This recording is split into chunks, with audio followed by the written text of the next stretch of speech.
সকাল থেকেই শহর কলকাতা থেকে শুরু করে বাংলার আকাশে কালো মেঘের নিম্নচাপের ফলে রাজ্যের উপকূলবর্তী সমুদ্রে কয়েক ঘন্টা শক্তি বাড়িয়ে গভীর নিম্নচাপে পরিণত হতে পারে বলে জানানো হয়েছে।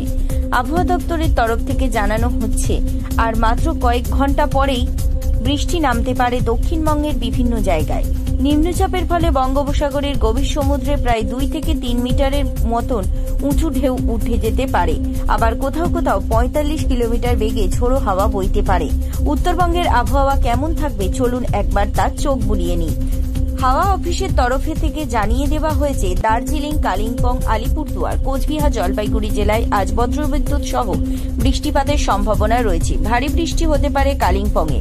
হলুদ সতর্কতা জারি করা হয়েছে। তাই আর দেরি না করে এবার চটপট দেখে ফেলুন দক্ষিণবঙ্গের আবহাওয়া কেমন থাকবে। কলকাতা, ঝাড়গ্রাম, উত্তর 24 পরগনা, দক্ষিণ 24 পরগনা, পূর্ব মেদিনীপুর, পশ্চিম মেদিনীপুর জায়গায় বজ্রবিদ্যুৎ সহ ভারী বৃষ্টির সম্ভাবনা রয়েছে।